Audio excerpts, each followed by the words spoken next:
কোনো শব্দ করিস না। জি ভাইজান।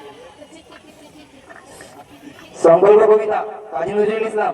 থাকবো না বদ্ধ করে দেখবো এবার জগৎটাকে কেমন করে ঘুরছে মানুষ যখন তোর রেখুন নি পাকে। আমি পড়তেছি। পড়তেছো? তোমারে পড়বার কইছি হারামজাদা না মন্ডলের বাড়ি কামে যাইতে কইছি? আরে তুই এখনো খেলতাছিস? চোরে না ছাগলের কাজ করতে কইছি? বাজান আমি কামে যেতে পারবো না রে। অনলাইন বাদে আমার নিজের ওই পরীক্ষা। ইহানে মোরে পড়বার কইছি হারামজাদা? হাতে তো সত্য না বুঝলি? হাতে তো সত্য না। বেরো আমার বাড়ি থেকে কোনে যাবি যা? জানিস এই সাত সকালে যুদ্ধ ভাববে আমি ব্যাপারটাকে হারামজাদা জীবনটা ঢালি দিল কারা? কারো বাড়ি কামে থাকতে চাই না, নবাবের বাচ্চা নাকি পড়ালেখা শিখে 10 বার স্টার হবে।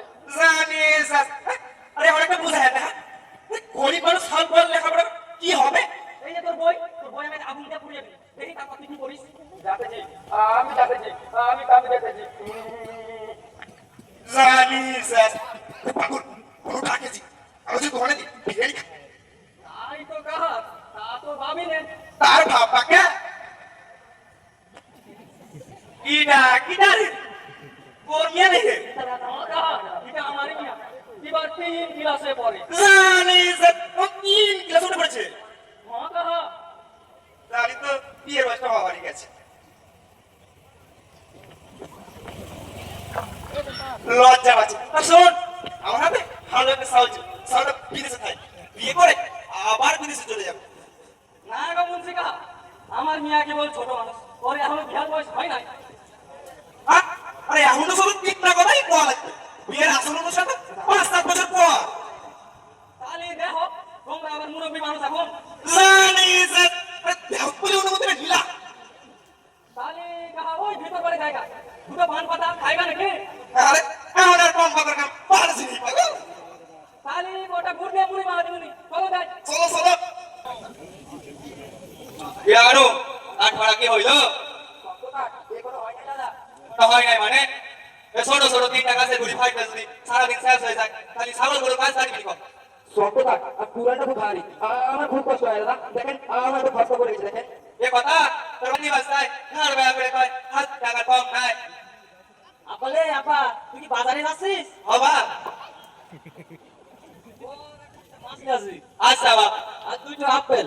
হ 10 টাকা 5 টাকা একটা মাত্র সওয়াল আমার তা আমি আপে যাই নাকি পারি বাবা তোর ওই স্কুল মাস্টারে আজ বড় লোকে আপলে আমি তো আস্তে আস্তে সব ভুলে গেছি। সে কি কথা সব ভুলে গেছিস কিছু মনে নাই? না তাহলে ওই স্কুল মাস্টার বাইটা পড়াইটা কি হ্যাঁ আমি জানি তুই জানিস? ওই বাংলা পড়া ছিল সংকল্প কবিতা আর ইংরেজি লেখা পড়া ছিল। বাবা মনে পড়ছে ও যা করছে ওটাই ছিল। ওরে কেমন লাস্ট সওয়াল ভাই বড় বড় করে পড়া কইয়া দাই আর তোমার মনে থাকে না? শোন আল্লাহ মুন্ডা লেখা পড়া করবি এখন যা কামে যা। আপলে মানিস আর যাই করিস মাছ কিন্তু আনিস। পাহাড়ার নাম নাই খালি ভাই খায় খালি ভাই খায় জানিস সব জায়গাতে লেখাপড়া করবো আরে লেখাপড়া সবাই যদি লেখাপড়া করে শিক্ষিত হয় ওরা চাকরি করে তাহলে আমাদের দিন কিন্তু শেষ। আরে গ্রামে নীতি তো তাই নেই। আরে তাই তো বলছি আমি তো এত দূর ভাবি নাই। আরে ভাই বোনা আজকে থেকে ভাব শোন শিক্ষা হলো আলোর মতো সব বক্তা দিয়ে যায় এসে গ্রামের বাবারা মানুষ যদি লেখাপড়া একবার পাইয়া যায় আমরা কিন্তু জানিস আরে হ বলছি আজকাল গরু ছাগলের ঘাস কাটবার জন্য বলা ভাই পাওয়া যায় না। ওরা যদি ওই স্কুল মানে ওই পিঁপড়ের মতো শাড়ি ধরছে ওদের থামানো লাগবে অবশ্যই। চল বাজার মানে চল শাখা দিকে দেখে পরিকল্পনা করি চলো যা। পাইছি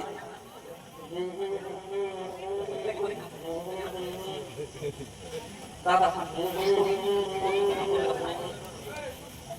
মন্ডলে তো অনেক কামে করলাম তো আমার কামটা করি একটু করি।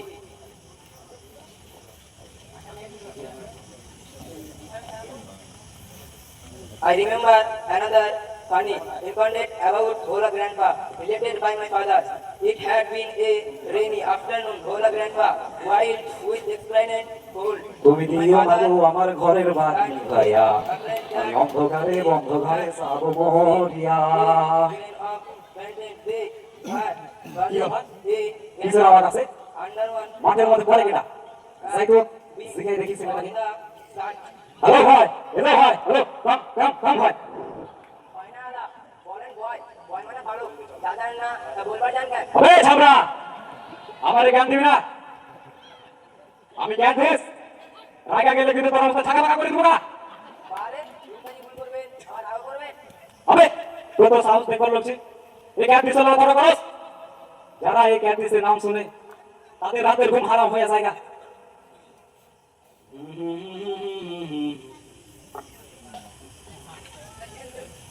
এই লো 2 টাকা, দোকান থেকে সিগারেট নিয়ে। ছোটদের দিয়ে বিড়ি সিগারেট আনা ঠিক না। স্যার বলেছেন তোমরা এই সব জিনিস কখনোই স্পর্শ করবে না, সবসময় এই সব জিনিস থেকে দূরে থাকবে। তা আমি দুঃখিত, পারবো না। হবে তুই তো সাহস দেখবার লোকছি, আমি আবার কইবার বলছি সিগারেট নিয়ে আয়। না ও যাবে না। তুমি কে? তোমার কাছে ঠিক চিনলাম না। আমার চিনলেন না? আক্তার মুন্সি আমার দূর সম্পর্কে ঘোরা ভাই লাগে। স্যার আপনি আপনি এখানে? হ্যাঁ নো, গত কয়েকদিন ধরে আমি তোমাকে খুঁজছিলাম। তোমার বাবার কাছে সব শুনেছি, তাই একটা সিদ্ধান্ত নিয়ে তোমাকে নিয়ে যাওয়ার জন্য আসলাম। আজ থেকে তুমি আমার বাড়িতে কাজের ছেলে হিসেবে থাকবা। মন্ডল সাহেব তোমার বাবাকে যে মাইনে দিত আমিও তাই দেবো, তবুও তোমাকে পড়াশোনা চালিয়ে যেতে হবে। আনু, সত্যি স্যার আমি আমি আবার লেখাপড়া করবো, আমি আবার স্কুলে যাবো। চলেন স্যার চলেন, চলো। জলদি চলেন। জানিনি, এখন নাকি শুনি ওই মাস্টারের বাড়িতে গোপনে পড়ালেখা করে। মাস্টার, মাস্টার, ও মাস্টার। আসসালামু আলাইকুম মন্ডল ভাই, কি ব্যাপার? খুব রেগে আছেন মনে হচ্ছে। আটাই তো সালে ফেরত। ও মাস্টার ভাই, আপনি অনুরে ফেরত দেন, ওই লেখাপড়া করার দরকার নাই। আনু তো কলকাতা শহরে চলে গিয়েছে আমার এক আত্মীয়ের বাড়িতে। আগামী কাল থেকে তার উচ্চ মাধ্যমিক পরীক্ষা শুরু, তাই আমি তাই কথা দিয়েছি তার পরীক্ষা শেষ হয়ে গেলে আমি নিজে গিয়ে তাকে তোমার কাছে রেখে আসবো। মাস্টার, আমি অত কথা শুনবার পারুম না। আনুর আজ আমার এক্ষুনি দরকার। আমার ছাগল গরু সব না খেয়ে পড়ে আছে। আপনার গরু ছাগলের থেকে আমার কাছে আনুর ভবিষ্যৎটা বেশি গুরুত্বপূর্ণ। আমি একজন মেধাবী ছেলেকে এভাবে ঝরে দিতে দেবো না।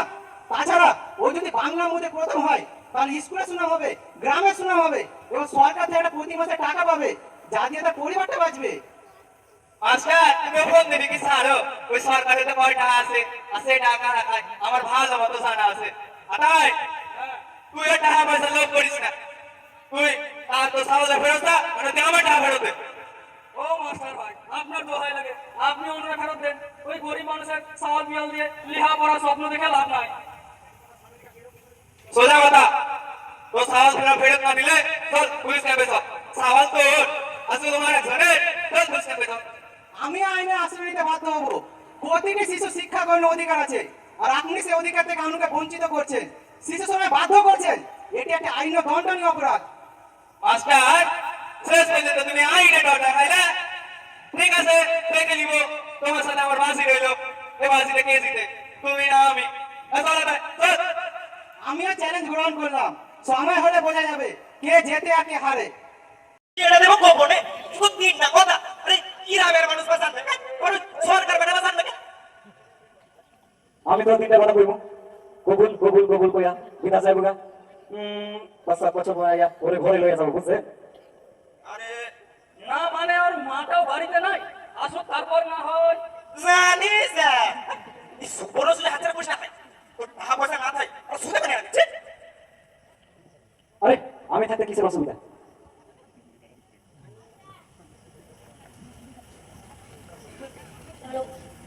এলো 500 আছে গা। না মানে আরে বল না, ইরে ভবিষ্যতে আরো দিন বুঝছে। সানু, এ সানু, সানু, জি বাজা। এদিকে আয় তো মা। আসসালামু আলাইকুম। ওয়ালাইকুম আসসালাম। ঠিক আসসালাম। আরে তুমি তো দেখছি বহুত বুদ্ধিমান হয়ে আছো বটে। ওয়াটম্যান, কি নাম তোমার? বাজা বললো শুনেন নাই? আপনি এখানে খাটো। এ খাটো না, মানে এমনি জিগাইলাম আর কি। আসেন স্যার, আসেন আসেন। কি ব্যাপার আতাই, কি হয়েছে? স্যার, স্যার, ওনার সাথে নাকি আমার বিয়ে দিবে। তাই নাকি? পুলিশে খবর দিয়েছো? বিয়ে করে সাথ মেটাবে। আর আতাই, তুমি জানো না বাল্য বিবাহ কত বড় জঘন্য তোমার কাজ, কত বড় বেআইনি? তুমি জেনে শুনে সামনে কিভাবে তোমার সন্ত্রাস করতে পারো? তুমি জানো এ বখাটে কলকাতা কি করেছে? না তো মাস্টার ভাই, এই দেখো পত্রিকায় ছবি সহ খবর বেরিয়েছে, এই বখাটে কলকাতায় একটি মেয়েকে অ্যাসিড মেরেছে। কোন কি মাস্টার ভাই? ওই মুন্সি কাহা ভাই খাওয়ার নাকি বিদেশ থাকে। মুন্সি বড় সত্যি কথা বললো। স্যার স্যার আমার মাফ করে দিন স্যার, আমার ভুল হয়ে গেছে স্যার, পুলিশের হাতে দিয়ে না স্যার, না হলে মেরে আমাকে সাদা কালো করে দিব স্যার। স্যার আপনার বাড়িতে রেখে স্যার, জীবনে আমি আর কোনো খারাপ কাজ করবো না স্যার, আমার ক্ষমা করে দিন স্যার।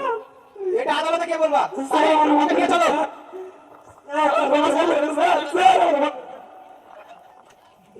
চল না, না জেনে শুনে তোর কত বড় সর্বনাশ করে ফেলছিলাম।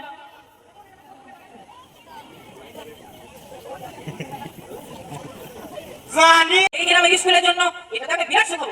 তাছাড়াও পত্র পত্রিকায় ছবি ছাপানো হবে, এই গ্রামের নাম উঠবে, সরকারি থেকে অনেক উপহার পাবে, অথচ আপনি ঠিক ঠিক ঠিক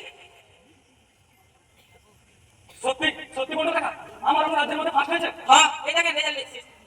আমি তো পড়া লেখা জানি না, মূর্খ সূর্খ মানুষ।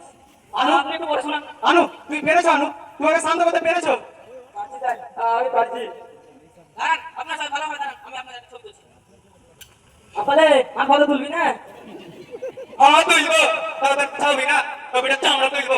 আমার বাড়িতে কাম কইরা রাসের মধ্যে মাছ খাই, তোমার মোড়া ভাই নাই। মাস্টার তুমি আমার মাফ কইরা দিও, এতদিন আমি অন্ধকারে ছিলাম, এই আনু সাপ হইলে আজ আমি আলোর পথে আসবার চাই।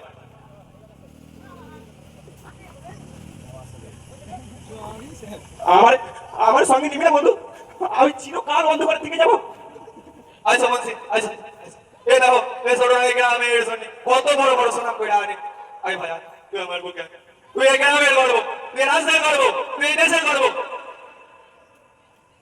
আসুন আমরা আমাদের ছেলে মেয়েদের হাতে অল্প বয়সে স্মার্টফোন এবং ইটের বদলে বই খাতা তুলে দিয়ে একটি শিক্ষায় আলো আলোকিত করে সুন্দর সমাজ গড়ে তুলি।